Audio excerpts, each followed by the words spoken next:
Are you a fan of horror movies? Necronomicon Ex Mortis, the Book of the Dead. What about cult classics? Your move, creep. If you are, you'll love Shocking Things. Please search for us on all the major podcasting platforms. To see our social media and a direct link to our podcast, please go to anchor.fm/shockingthings.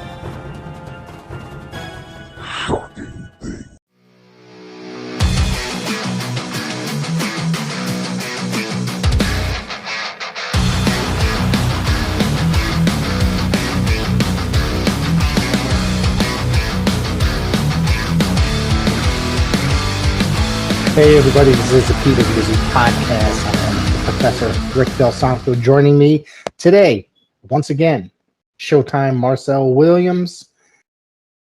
We have so much to talk about this week. Of course, the news coming out from Ring of Honor.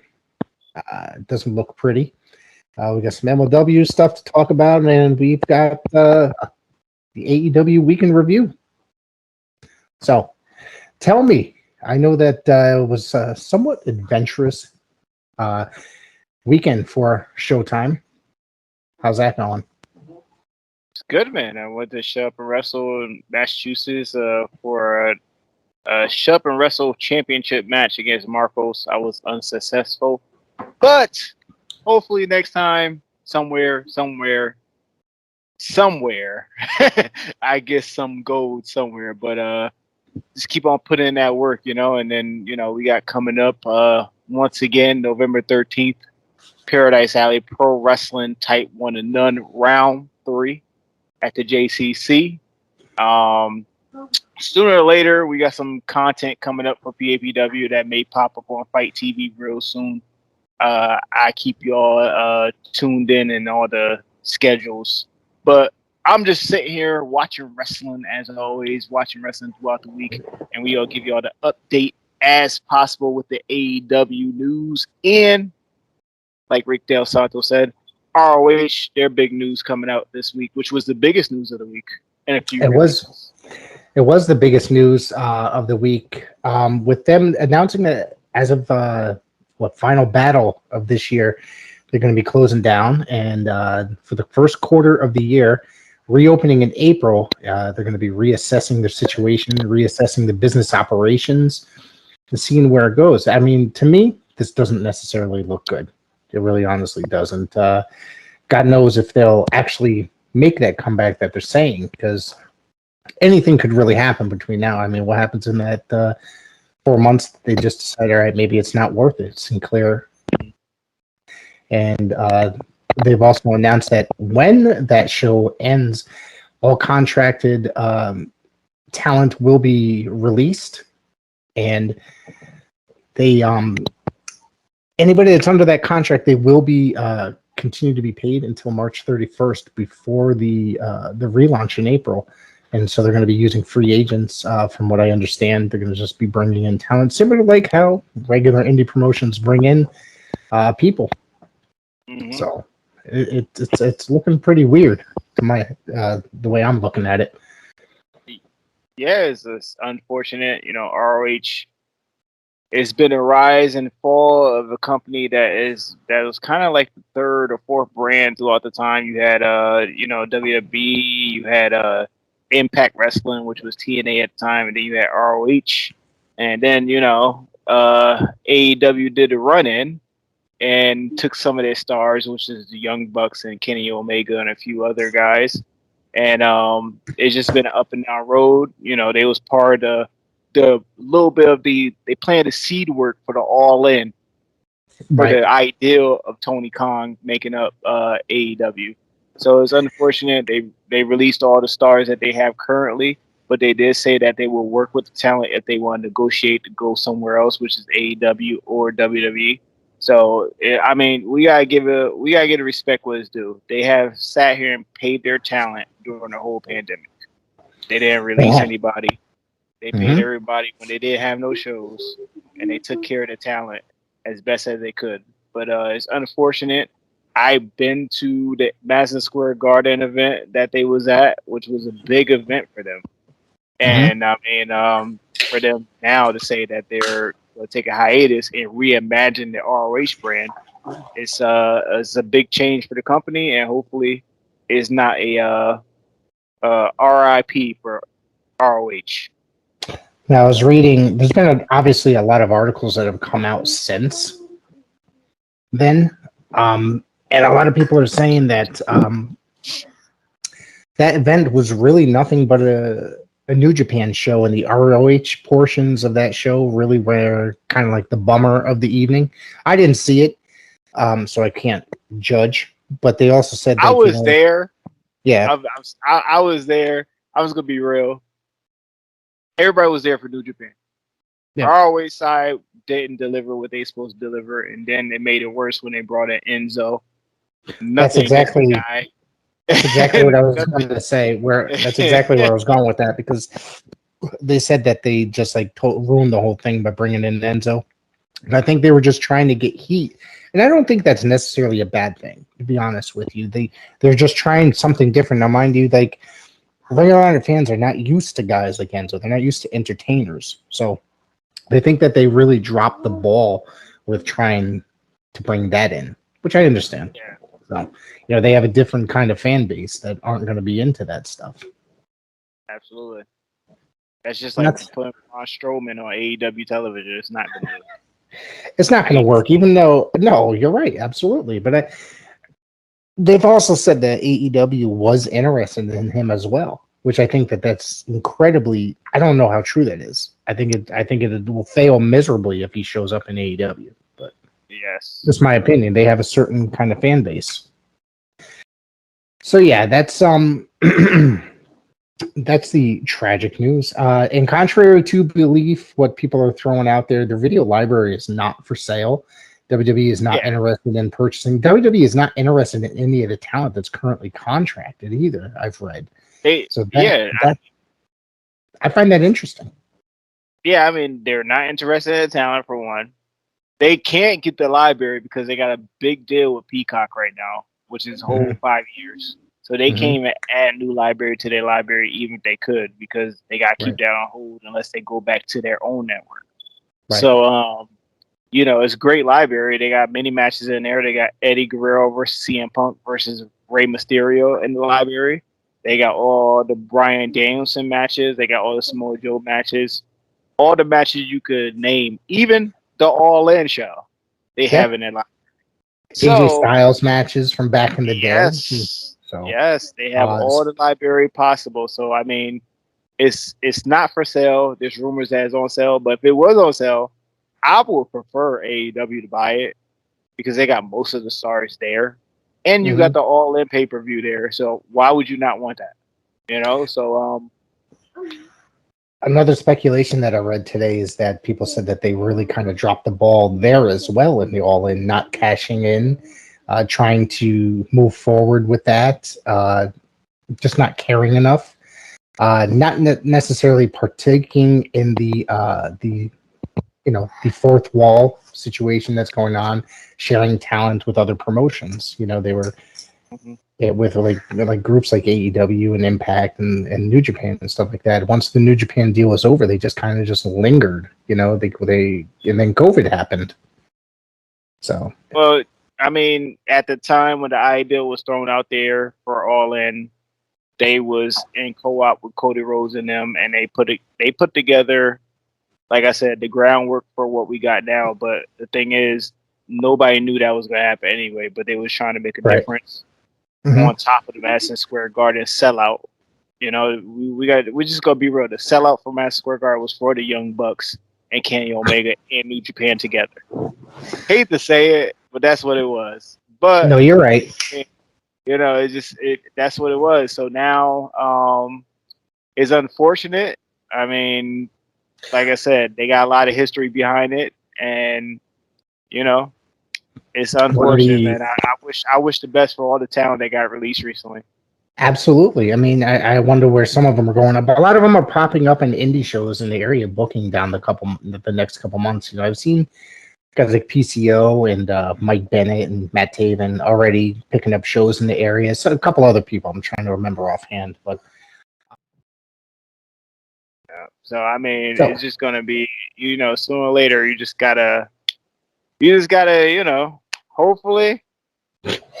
It's just bad right now because you got WWE that doesn't want the talent, and then you got AEW who is stacked to the roster. So it's just like I said, it's unfortunate. You got NWA's open, but they're not making the money like AEW or like Impact. They're not making the money as AEW or WWE's making. So, like I said, there's more work out there.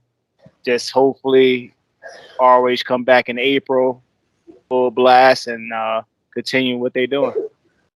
I'm wondering I don't even know how much say Billy Corgan invests into the NWA, how much he can invest, because I don't even obviously he's got other investments. He can't just blow all this money. I know the guy is a rock star and makes a shit ton of money, but how much is he actually able to invest in his product and hiring talent? Like, obviously he has to be very conscious and what he spends. He can't just blow money. So some of these,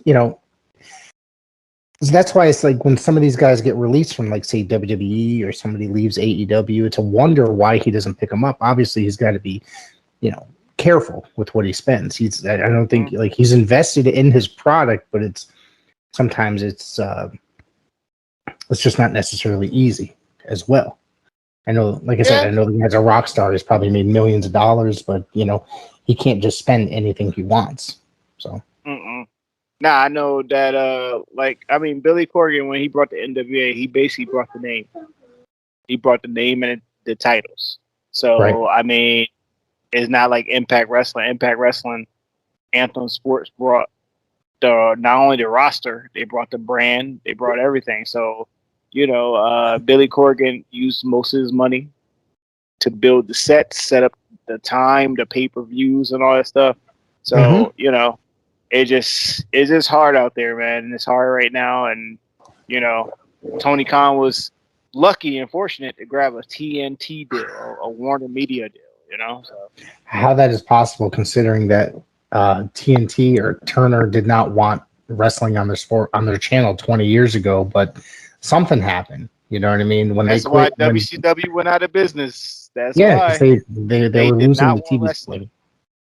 Yeah, exactly. So it's just really awkward. But hey, 20 years later, things have changed, or maybe it was like 18 years later, right? When they TNT joined, or AEW joined TNT. So it's really good. I mean, wrestling was in a different place and was actually even more popular than it was around. It was the dumbest idea ever. I hate to say that. It was the dumbest idea ever. If you look back at it, Nitro and Thunder was the highest rated thing on TNT. Even WCW during its terrible period was still doing higher ratings than they was doing. Most likely WWE is doing now. Exactly, more than WWE is doing now on either of the programs. So I mean, they're doing like a 1.29 now. Yeah, it's really ridiculous. So the fact that they just took them off the channels was just completely ridiculous.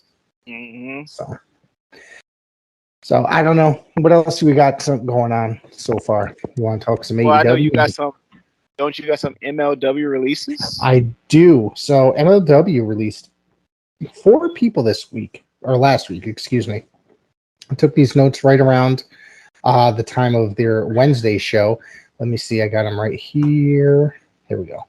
Yep. All right. MLW released, was it Buku Dao? If I pronounce these names wrong, I'm sorry.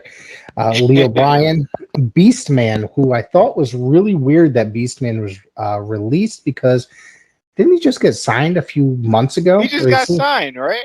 It only seemed like it was about 2 or 3 months ago that they announced his sign. I didn't know he got released. Yep, that was in the article. Yep. And, best of luck to him. I felt bad. I first saw him on the Tony Capone's NAWA pay-per-view, with your boys, the House of Pain was on that show last winter. He was on that show in the Battle Royal.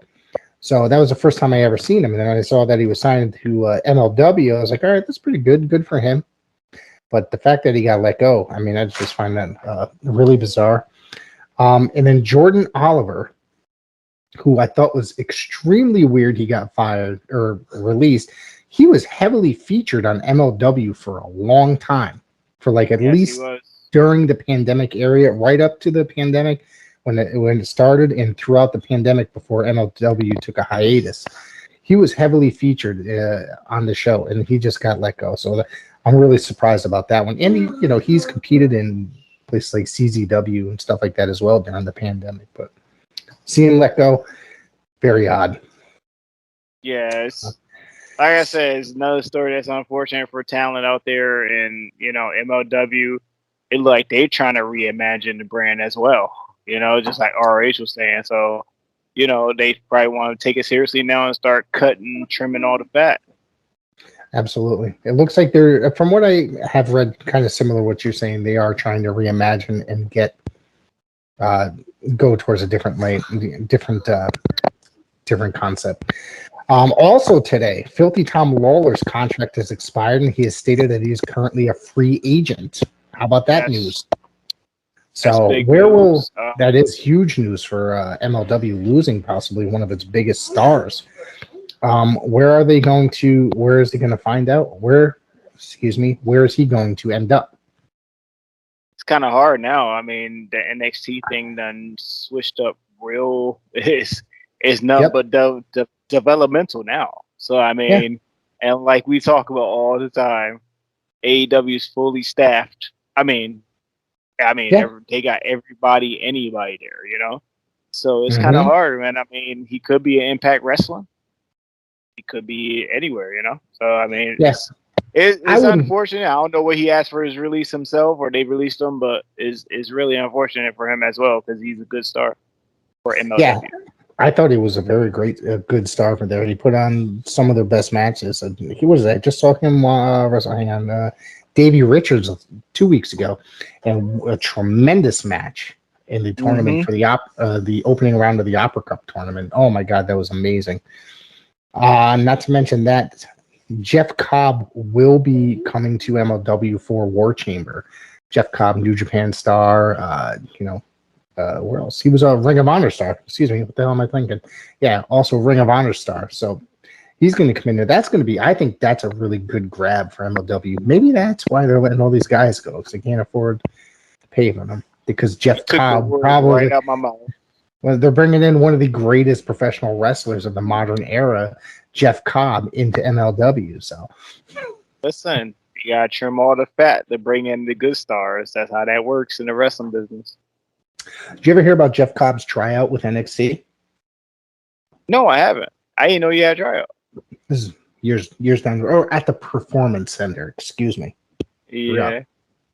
So he went in there and he said he tried out and he did pretty well, all that stuff. And this was before I think he became a professional wrestler. He was still a collegiate wrestler. Maybe he had worked some indies. I'm not exactly sure. And I think he talked about this on Jericho's podcast. But it was one of those things where it turned into, he said that when he turned and they were checking the stuff out, he turned around and he saw a clipboard and it had two lists on it. It said wrestlers and athletes. And he was on the wrestler side, so they were checking off guys that they didn't want through the wrestler list, and they were actually only taking like their legit athletes, and he was not on that list, even though he had didn't compete in the Olympics and stuff. Yeah. Yep. Absolutely. That's fine. I heard about that recently. When they had a tryout up in Las Vegas during SummerSlam weekend, they only took athletes. They didn't take no wrestlers, no indie wrestlers at all. They want all these collegiate athletes, and they just need them. They just need these guys that they want to mold into their own. They currently with a new NXT 2.0, rumor is that they are not interested in any independent wrestlers whatsoever. And that's just fucking crazy. But you got Braun Breaker. Braun Breaker wrestled in the Indies. Who was a wrestler? He was a wrestler? Yeah, absolutely. All right, so not to mention, did you see that Danhausen broke his leg in the indie show out in Tennessee?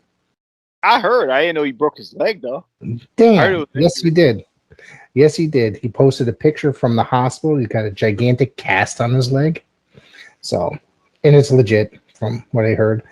Not to mention, let's see, I got other Hacksaw Jim Duggan has revealed that he has prostate cancer. Now, prostate cancer is very difficult to come back from. Yes, it is. Not to mention, it's unfortunate for Jim Duggan. He's he kicked out of the kidney cancer he had back in '99, almost 2000, when he was in WCW. So I heard he's doing well now. So hopefully he kick out of this again and have one more run with life. They said he had a successful surgery. Hacksaw's wife is updating the public through his social media. He released a video. I'm going to play that here. Hi, folks. You know, Deborah and I, we always share the good times with you. But today we got to share some bad times. I've been diagnosed with prostate cancer, and I'm having my surgery tomorrow. Actually, it's been going on for a couple of months now, and Deborah and I have been living with it and getting ready. But reality is here, and I'm going down to Charleston tomorrow to have my cancer surgery. So, folks, I know you've been thinking and praying for me about this last surgery. Please think of me this Friday as I go in for my cancer surgery down in Charleston. Deborah will keep everybody updated, but I'm going to take a break from social media. So thanks for all the thoughts and prayers, and we'll see you down on the road with the grace of God and the skill of doctors. Love you. Before we switch over to the next one, Ring of Honor did run a very cool episode. I guess that they're running their last set of television tapings, I think, this week. And it's going to lead them up till the last event, Final Battle, to where they're just taking that hiatus. And tonight's episode was actually, television episode was actually a best of Jay Lethal, which I thought was tremendous. It was amazing. Now, you know, I'm sure you know, I know, Jay Lethal was a local guy for a long time growing up in the Northeast. He would wrestle down here on indie shows all the time before actually kind of making it to TNA, making it to Ring of Honor. So it's kind of cool that a guy like that has made it that far in the business, and then here they are doing like a cool tribute video to him on their episode on the new television, just a full hour dedicated to him. They showed the match with him and AJ Styles, which was honestly phenomenal. No pun intended. Actually, I did that by accident. And so the other one was the other match. They showed two matches and a bunch of like interviews and stuff. And the other match was him and Jay Briscoe, which I'm not a huge fan of the Briscoes, but that was a freaking awesome match. It really was. Dominic Dijakovic, Dijak rather, was in that video as well. It was really cool. Yeah, Jay Lethal is a legend around this area. He this is before I even got into the business. He was really popular around here in the area, especially the one of the matches he had was Slick Wagner Brown, which is that's a match I was just about to bring up. I was just going to bring that match up. Around the area. So, you know, Jay Lethal, man, was killing it, even with the Flair promo, you know? Oh, absolutely. That became a legendary because, you know, a lot of people like to go back and view that and stuff.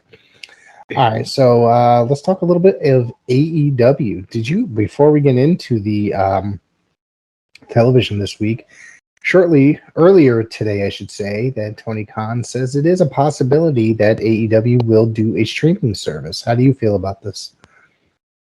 I feel that's great, man. I mean, they do got a lot of stuff in the library so far, which is 2 years worth. So, I mean, they got that, and, you know, hopefully they accumulate some more library to throw in there, you know? Wouldn't hurt to grab some more content. Between the Dark, Elevation, and all the Dynamites, that's a lot of content to start off with. You know what I mean? It would take a while for people to get caught up. Excuse me. And speaking of Elevation, our boys, the Waves of Curls, were on there tonight against FTR. Holy crap, FTR. I couldn't have had trouble thinking of the name. Jesus. FTR, or Lucha Legends FTR, if you saw the FTR's post about that. So I got to go back and watch that. I don't ever watch that live. I usually watch it later. I'm never around at 7:00. So yeah, I would love to see the streaming service. I'm going to go, like I said, and you remember like the earlier episodes of Dark? They were actually had feature matches instead of, it wasn't like a lot of local guys getting their shot. I know I had the BR Report app, and they had the first episode of Dynamite all the way to the current. and all the pay-per-views. So they had this streaming thing going on recently, but actually I think they revamped the whole BR app. So now that's not even on there no more. Not even past pay-per-views are on there, I think. I think they're on there, but you gotta purchase them again. But I'm like, I already purchased them. I had them already lined up. So I liked it when I thought it was cool when BR did did a couple of those pay-per-views for free. Didn't they do like 2 or 3 of them for free, and you just got to sit there? I thought that was a good concept. You know what I mean? Try to get it's a new brand, trying to get people interested in the brand. It works. And you know, and I don't know if you heard, they got a new announcement that they supposed to be doing a special like Clash of the Champions event soon in January called AEW Battle of the Belts. Okay. Oh, yes, I did read a headline. I just actually never got didn't actually open the article. That's Battle of the Belts was an old NWA Florida CWF event. Yep, Florida event that Dusty would put on every year. I got you, Rick. I got you. Did. You got the professor. Yes. Battle of the Belts was always something that I always loved to watch. Those 3 events. I had them on VHS tape back in the day, back when I used to do the tape trading. They got it on YouTube, actually. It's actually on YouTube. Yeah, I'm sure. I haven't. I don't think. You know what the best is? Like, I like to go onto YouTube and actually watch the original versions of the Clash of the Champions because they're not edited. They have the original music and all the funky stuff isn't taken out. You watch them on the network; they're all just edited to death, and they just don't sound cool at all. It's all garbage. A lot of the. I mean, if you look at summer of 1980, SummerSlam 1980, Rick Rude's music is completely different than for no reason. Didn't they own that or no? I mean, I thought they owned it, but I thought yeah, it was just like a customized stripper music, basically. You are so correct. Yeah. All right, AEW Dynamite 10/27/21, which was last Wednesday. CM Punk defeated Bobby Fish. This is probably CM Punk's shortest match since coming into. I got to say that about somebody else coming up, but this is probably his shortest match since coming into AEW or making his return. This is a phenomenal match. This was a really good match, and Bobby Fish, I got to tell you, he is a tremendous talent, man. He really is a great worker. All I gotta say is Bobby Fish is proving people wrong because there was a few people, and I was one of them, thinking that AEW really didn't need him like that. But he's becoming a great hand for AEW since he started a few weeks ago against Sammy Guevara. Yeah. Oh, that match was awesome. I think we talked about that last week. It was really good. Let's see. MJF defeated Bryce Donovan. This was a squash match, 35 seconds. It was squash. The best part was after the match, where he tried to trick us with the Sting music and the lights off, and then it goes off again, and he thought Sean Spears did it, and then he looks around, it wasn't even Sean Spears. Then Sting pops up again, and then we got Darby Allin on the outside behind the rail. So it was a great segment. And then there was a little teaser in there because MJF he wants to challenge the winner of the Full Gear AEW Championship match between Hangman Page and Kenny Omega. I think there is a period where MJF will get that title. He will get it. I think he will be, and I think he'd be a perfect candidate to be that champion. He really is. He's the best heel in the business. I've been saying it for years. So now is at the time. At least, no. He's still too young. You know what I mean? He's hated enough, and I think it's tremendous. And he keeps kayfabe outside of the conventions and signings and stuff like that. I think it's amazing. I don't know if he's got to ask people if he could sign it a certain way or whatever. I've seen him sign it pretty scary, I guess, his autographs and stuff. It's kind of funny, but questionable, I should say. Sammy Guevara defeated Ethan Page to retain the AEW TNT Championship. Sorry, there's a lot to read here. I love Ethan Page. I like Sammy Guevara keeps getting better and better, and he's still young. Ethan Page is really good. This is a pretty good match, man. This I was a really good like this match for one. it. Yeah, this was a good match for a TNT Championship, and they continue to make that championship look good. A good mid-card title, making it important. Let me ask you, because I thought maybe I'm just not used to it because I'm pretty traditional, and that's could be my downfall sometimes. What do you think about this TNT and TBS championship using those names? At first, when TNT Championship was first announced, I thought it was stupid, and the TBS Championship. But if they do it the right way, it will work. So basically, the TNT Championship should be only defended, or no, I take it. It could be defended on pay-per-views, but it should only change hands on TNT. It should change hands on the network. TBS Championship, it would be good for Dynamite because you could always just put that title on Dynamite, which is moving in January on TBS. So what are they going to do with that TNT title? Are they going to continue to call it the TNT title? Or are they going to... Hey, they just going to have to defend it on Rampage only. Rampage stays on TNT. Oh, okay. Is that true? It's just Dynamite. True. Okay. Yeah. All right. So you know, hopefully that works out. I consider them both as television titles. So I mean, yes, I think that's basically where they were. Yeah, that's where they were going with it. Was a television title. So I get that part. You know, it's just I get it. The belt designs are kind of ugly though, personally. Yeah, but that's just me. All right, at this first, match. At first it looked good until they decided to do TBS Championship the same way. I kind of liked the design. It just but the because I like the way they changed the colors up for each title. Yeah, the TBS one is just like a smaller title, or like the TBS letters in the middle with like a blank area surrounding it. It's kind of weird looking. This match is my favorite match of the week. Hikaru Shida defeated Serena Deeb in the AEW TBS Championship Tournament first round matchup. 10 minutes, 58 seconds. This was a phenomenal match. This was absolutely my favorite match of the week. I'm sorry, CM Punk and Bobby Fish. I'm sorry, Bryan Danielson and Eddie Kingston, but this match was awesome, dude. This was a great match. This match was an instant classic, especially since the last classic match we had from AEW with women was a Thunder Rosa and Britt Baker unsanctioned match. But this one, it's right up there. This match was really good.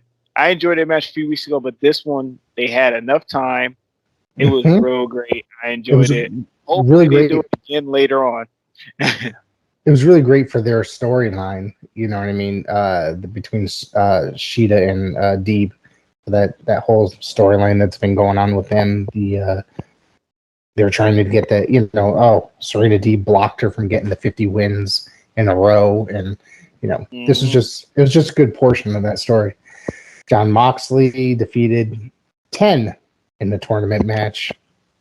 2 minutes and 4 seconds. There's really not much to speak about here.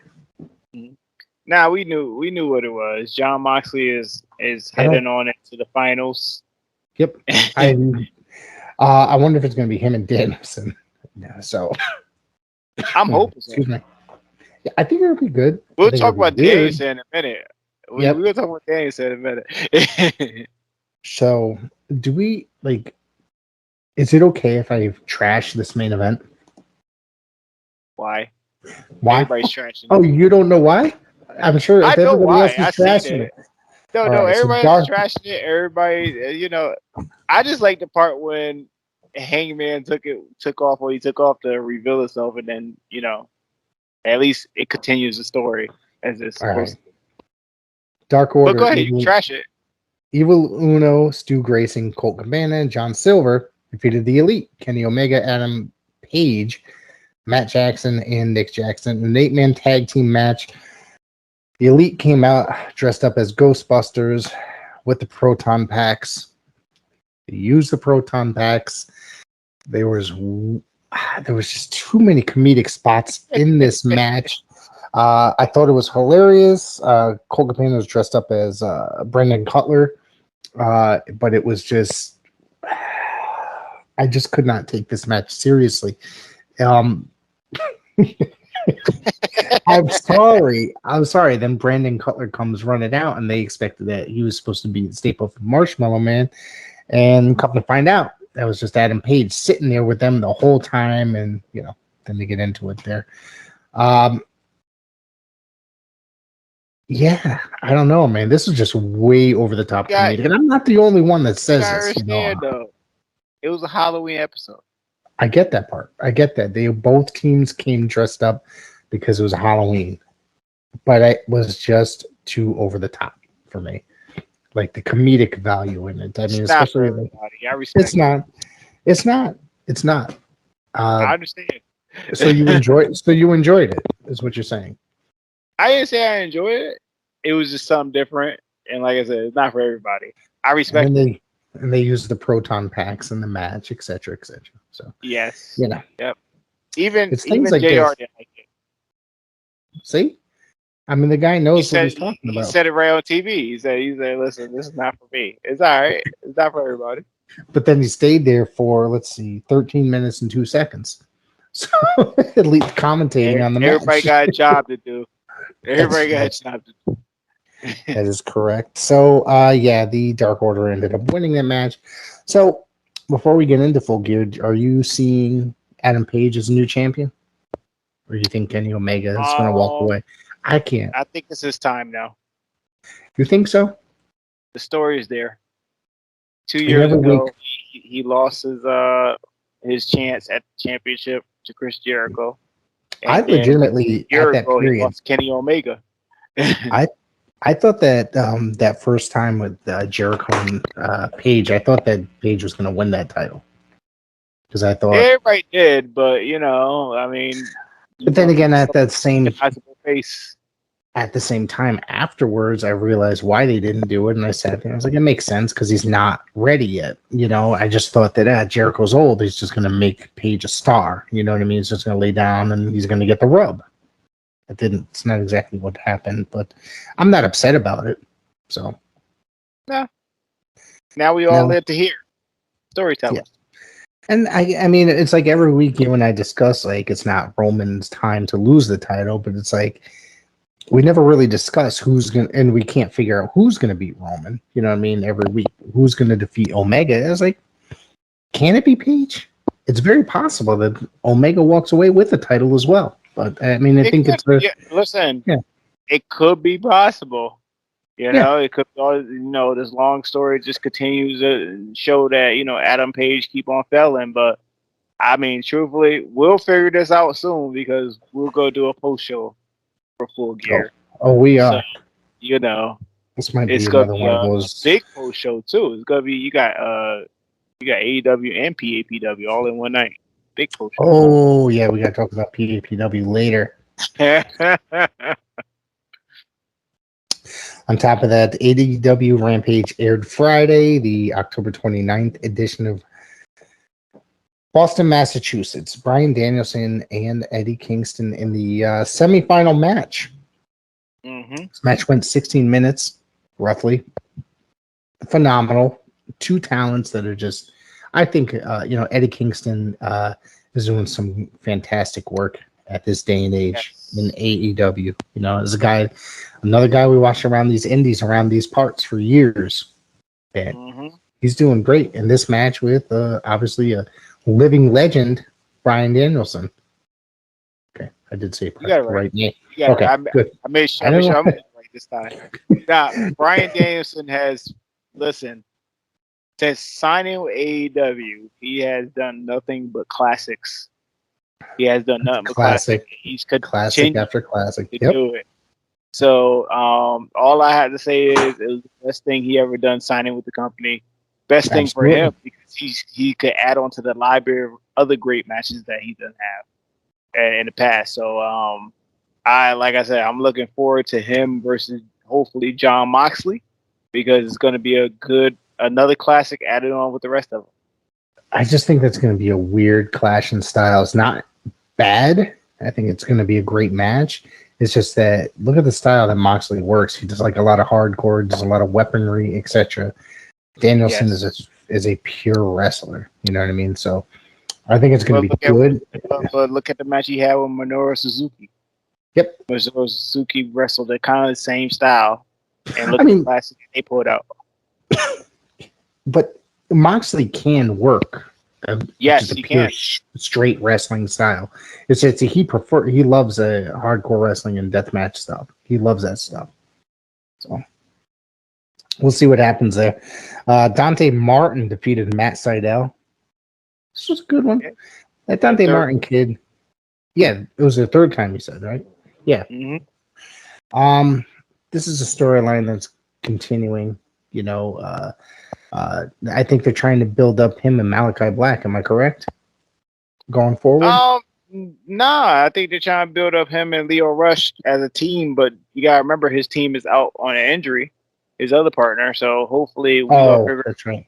Yep. Yeah, we're gonna figure out whether the top flight is gonna still continue or Leo Rush and him is just gonna show this new attitude.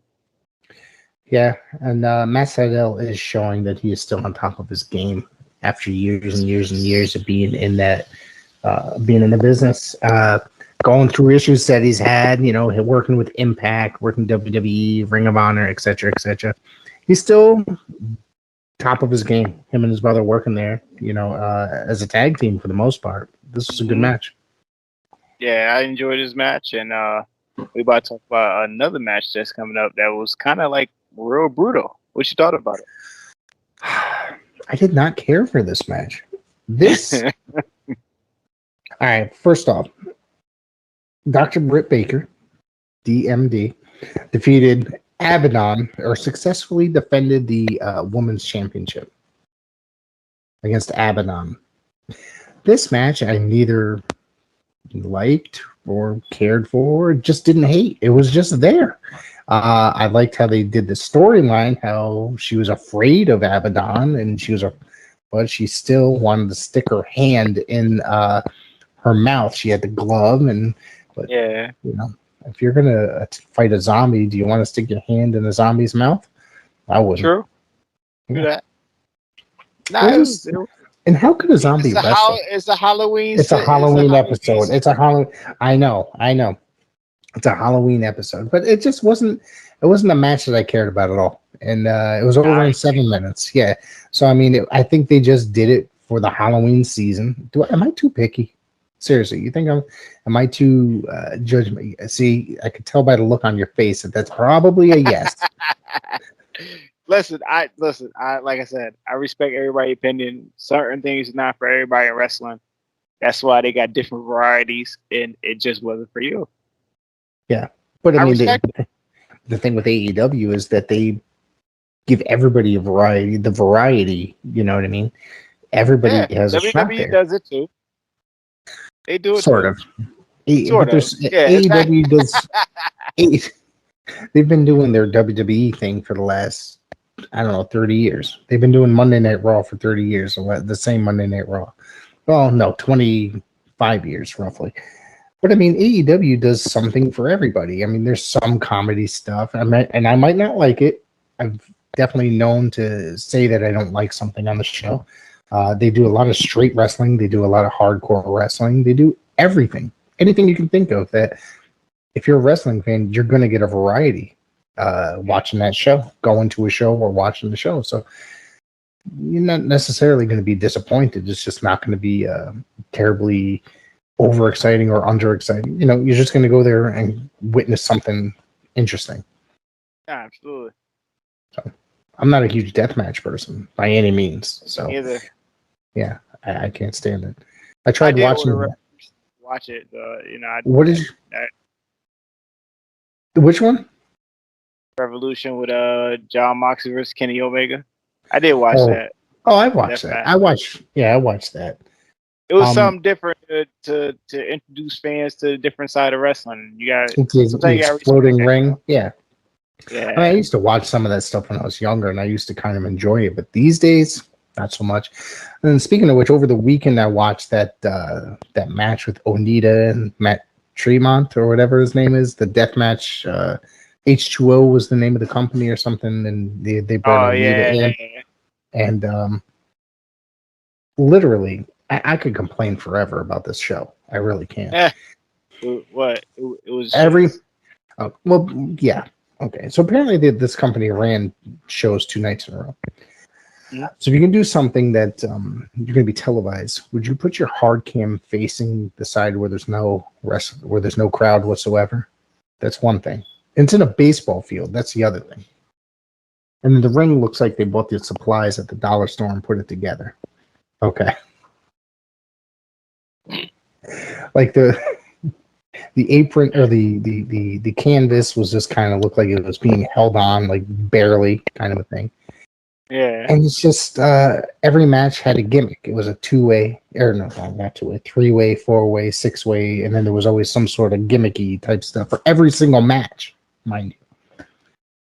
And I cannot see how this company made money because, like, once they did focus on them, where the people were, it was just all spread out. It wasn't like there was not a ton of people there, and somehow they ended up getting into this ballpark to do this show. So it's like I can't imagine them making any money whatsoever on this show. And they had Money was somewhere.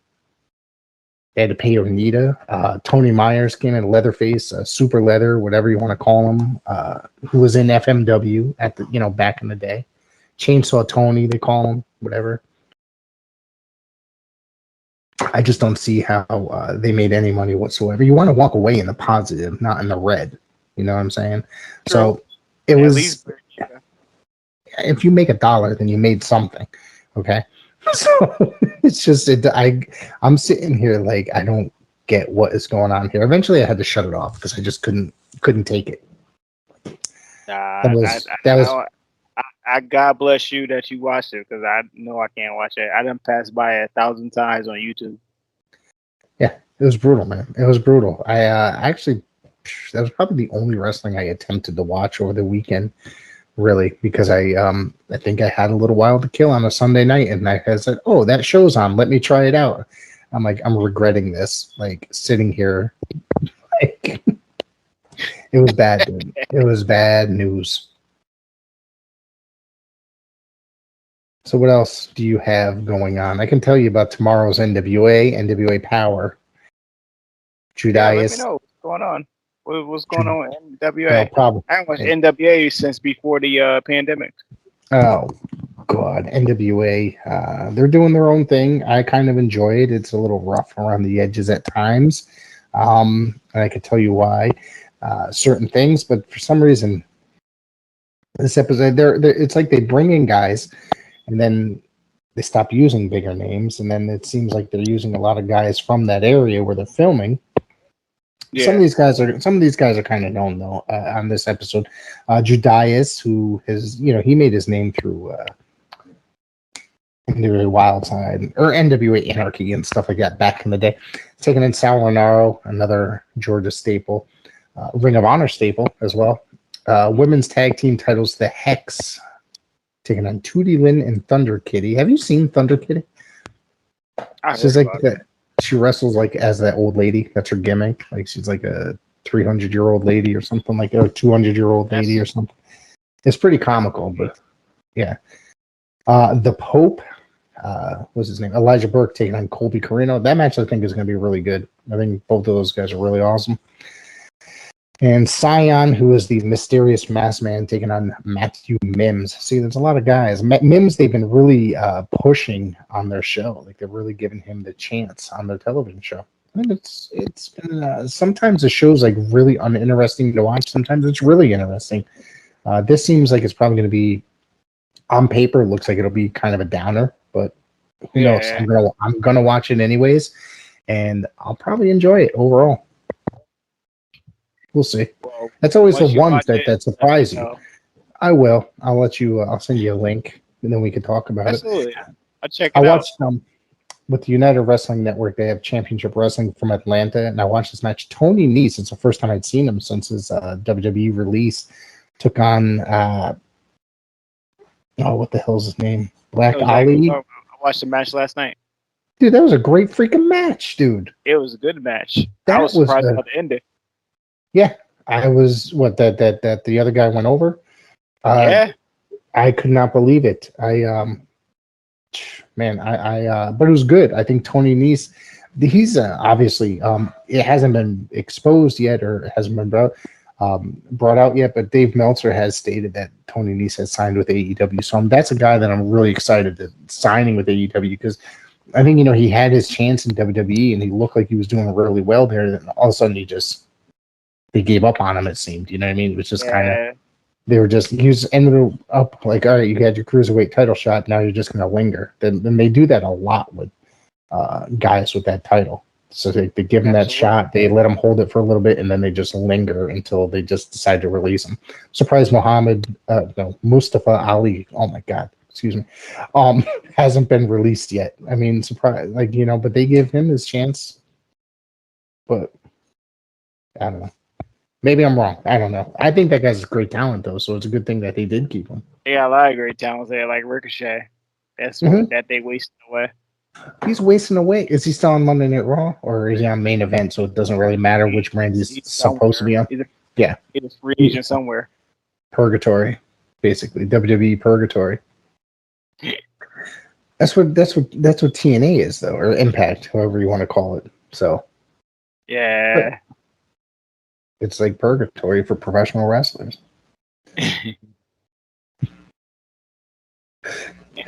So yeah, that's pretty much it. It is, though. I mean, everybody loses they get fired. They go there either to die, or they go there before they get signed to another company. It's true. Some guys will linger there forever. I mean, seriously, look at Eric Young. But I mean, no offense to Eric Young. Eric Young is cool and he's a really great worker. But the thing with that is he's like their staple guy. You know what I mean? Yeah. It's like he's like their guy. So it's like he can't go to WWE. WWE dropped the ball on him. I don't think he would fit in. I don't think they'd fit in with AEW, or if they did, they wouldn't know what to do with him. Exactly. WWE obviously didn't know what to do with him. I was never a fan of Eric Young. I know he put a lot of hard work in this industry, but Whoa. I know they tried a lot of gimmicks with him, and it just, yeah. Yeah, I mean, I liked him. I did like a lot of his stuff, with the exception of, I mean, they claim that he was the Daniel Bryan of Impact before Daniel Bryan existed. That whole yes moving thing. I heard Petey Williams actually had was backstage, I think at SmackDown last week, or does that sound right? Yeah, try out being an agent. Yeah. Best of luck to him. I didn't know that he was not working for Impact anymore. Me neither. So I thought that he was still there, because every time I turned on the TV, he was there. I mean, every time I turned on Impact, rather. But I honestly have not watched Impact in a few weeks. I tried to watch it a couple of weeks ago, and it was like driving me nuts, like the first half hour. So you know how that goes. Yeah. I try to watch it and to be supportive of it, but it's really brutal. So it's just like me watching Raw. I try real hard. Yeah. We got to fast forward to the most important parts when I'm sorry. Thank you. Sure. Thank you. Yeah, it's like you got to fast forward to the most important parts where there's the Big E comes out. Well, Drew's not on there anymore, but who else? I don't even know, because the draft people, the draft is taking place. It's starting to take place. So who's there? I did start. Yeah, so it's like I did watch that part of SmackDown. I tried to watch the first half hour. Drew came out and he choked somebody out. Who did he choke out? He choked somebody out. Stop Ali. Oh yeah, because it was ass though. So so it didn't make much sense. SmackDown was a missable show. That's why we didn't talk about it. It was real missable. Only thing you take from it is Adam Pearce's fining Brock Lesnar for $1 million. That's it. That's all. So they're basically admitting that that their guys are millionaires and stuff. They never talked about stuff like that before in the past, like that guys were like millionaires, or that they would pay guys for millions of dollars. It was weird. Yeah, exactly. So it's just a way to keep Brock off of TV until either A, the Survivor Series or the Royal Rumble. So my guess is that they're going to bring Brock in, and Brock is going to win. He's going to be a surprise entrant in the Royal Rumble, and he's going to win it, and then take on Roman at WrestleMania. Tell me if I'm wrong. Oh my God, we agree on something. Holy shit! Yeah. So, You look in the whole time. You look in the whole field. Who is like the legit winner of this year's Rumble? You can't look and can't pick one. So that will be the choice that they will make. Yeah, because I mean, first off, they let everybody go. They let so many people go, and it's like, who are they going to bring in? I can't think of anybody that they're going to bring like that they would let to win that. Seriously, the rosters are so depleted at this point. It's just we're going to have Braun Breaker win, like or Drew McIntyre win again. I mean, dude, I think how many people have won it twice? The only person I could think of was Hogan, won it 2 years in a row. Hogan won it twice. Edge won it twice. Austin won it twice. Austin, I was about to say Austin. Shawn Michaels won it twice. I'm sorry to hear that. So, jeez. Wow. Okay. So there's only a very few people that have won it twice. Yeah. That's Austin good. won it 3 times. 3 times. Oh my God, that's a big ass number. So what else do you have? Do you have anything else? We got Paradise Alley this coming weekend. Alley fights, November 5th, Friday night. Yes. Yep. That coming back. And the following weekend is, oh my God, Type 1 to None. I got it right. All right. So I don't know where I'm drawing a lot of blanks. I'm drawing a lot of blanks today. I do have the lineup here. It's the beer. I've had 1 beer. I'm actually halfway through that 1 beer. So this week, I'd like to blame that, but it's not happening. I just think my brain's not working properly today. So we got Type 1 to None. I'm going to go through it. Kylan King. Is Perkins taking place? Is he going to be there? Yes. Okay. Yeah. So that'll be a pretty decent match. We got Flash Waller taking on Mario Mancini for the Alley Fights Championship. Scratch that. Reverse it. Mario Mancini taking on Flash Waller for the Alley Fights Championship. That's going to be an interesting match. Let's go Mario. Yeah. We got Vlad taking on Marcel Williams. Yes. I'm expecting that to be a brutal match. That's going to be brutal.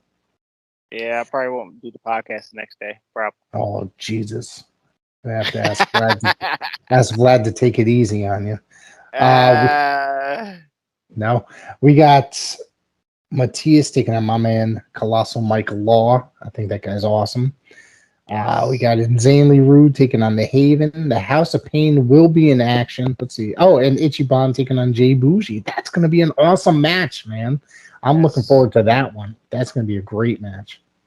The card is stacked. PAPW's come back again to the JCC to tear it on down. So join us. Capacity level that went up. So really? Yeah. So you could come down. Like I said, tickets is not available on Paradise Alley. ProWrestling.com is available at the door. So come early, first come, first serve. Few front rows available, but general admission is $20. All right.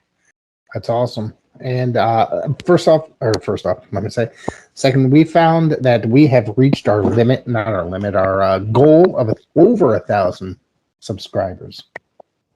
Yes. So what's happening now is we're going to be holding a contest very soon. I got a little prize I'm going to be giving out to somebody. Also a PWZ t-shirt I'm going to be giving out to somebody. So stay tuned. I'm going to make an exclusive video for that. So check it out on this YouTube channel. We're going to be doing a hell of a lot more interesting content. We're going to be going live. I'm interested in going. You interested in going live? Absolutely. Let's go live. We can talk shit. Let people jump in the chat and start talking shit, and we can just start talking shit back live. Chat and drink with us or whatever you want to do. We'll do a shot. Every time something happens. Maybe we'll do a live reaction during a pay-per-view. What do you say? Hey, why not? All right. Full gear, whatever. I'm down. I'm down full gear. Let's try to set that up. That's what next set. Wait. Yo. We may not have to do that because we got PAPW at the same time. So Oh, can we pick another can't do that. We can't do that unless, of course, we just both. Yeah, that's not going to work. I'm going to be doing a review for the. That's not going to work. I am going to be watching the XPW pay-per-view. Oh my God. God bless you. Yeah, God bless me is right. I don't know why I'm doing this to myself, but I'm intrigued by this thing. I've always explained to you that I hate deathmatch wrestling. So back in the day, I used to watch XPW. I cannot believe that you're doing a comeback. So I think that's mostly the thing, is that I'm mostly intrigued that they're actually going to do a comeback. Maybe I'm just waiting for a failure, and that's why I'm going to be tuning in. I could be wrong. I mean, so I just want to see how bad it is. Sometimes I just want to watch that train wreck. But they do have some really good talent signed up. Not the deathmatch guys, of course, because no offense, I'm not a wrestler, but I could just get my ass whooped with a frying pan. So I'm sorry. They do have Willie Mack on the show. They got Willie Mack. They got, what's his Ring of Honor guy? Was it Vinny Marcellia or whatever? He's a Northeast guy as well. I've noticed that he's on there. Silas Young is on there from Ring of Honor as well, which when I saw that he was on the show, I was really shocked. So when I saw Willie Mack, because I'm a huge Willie Mack fan, I thought that he's just a great worker. That was one thing. It's like, all right, I'm going to tune in for this particular, see what he's up to. Because stack card. It seems that way with the non-deathmatch guys. So the non-deathmatch guys is the guys I'm interested to tune in for, and I'm actually going to pay for it. So I'm kind of scared at the fact that I'm actually paying for this. So I don't know. Call me crazy. I think I'm going to be torturing myself with this. So, I respect it. I might make you watch it and talk about it. Please don't do that to me. Did you watch XPW back in the day at all? Nope. Yeah. I didn't even watch the Dark Side of the Ring. I did. I watched the Dark Side of the Ring. I did not watch the Dark Side on the steroid trial. I did. Really? I'm like, I've seen really? I've seen so much of the Dark Side of the Ring. I mean, not the Dark Side. I mean, on the steroid trial for God knows how long. It's like, do I need to watch another thing about that? I've even been listening to John Orezzi's podcast, where basically he was discussing. He had a radio show back in the day, the radio, a wrestling news radio, before there was podcasts or any of that kind of stuff. He was doing the same thing on like local AM radio back in the day out of New York. Yeah. And basically he was covering the steroid trials as they were happening. So I've been listening to the older, his podcast, and they would like play clips from the old podcast and they would discuss some stuff. It's really intriguing stuff. I've kind of had my fill on the whole the whole steroid trial. And I remember when it was on Phil Donahue, actually, when that was I don't know if you remember seeing, that was on, I think you can watch it on YouTube. So I don't know, maybe I'll watch it down the road, but it's like, it's kind of funny. Dave Meltzer was on there, John Orezzi, I think Superstar Billy Graham was on there. And the thing is, Superstar Billy Graham comes out on the show, on John Orezzi's show. There's a really lengthy interview talking about steroids and how they damage your body and stuff like that. And he was really into them back in the 60s and 70s. And it's just like, wow. It's like, it's an incredible interview to listen to, really. Sorry, I'm ranting. No, you're good. I'd make sure I check it out. All right. Yeah, it's good to listen to. All right. So I guess that's it. Marcel, do you have any other items that you want to discuss outside of, we're talking about next week's Gigantic Pro Wrestling events? Actually, the next 2 weeks Gigantic Pro Wrestling events with Paradise Alley. Yeah, we got, like I said, once again, Alley fights this Friday night, 7 p.m. at the Paradise Alley Train Facility, 662 Cole Avenue, East Haven. And then you got Type 1 and None Round 3, JCC once again. And then we got big news coming up for December 11th, Under Pressure from Paradise Alley Professional Wrestling. But just stay tuned. Be well, be safe, people. Have a good night. And Rick going to send us home. Make sure you tune in here for all your Paradise Alley Pro Wrestling news and their Facebook page. Sorry. And check out anything PWZ related here. PWZ on Instagram, Twitter. And make sure you look out for that contest. I'll be announcing it very soon. Thank you for everybody that has subscribed. Make sure that you keep subscribing because you're going to get a hell of a lot more and exciting content coming in. Take care, everybody.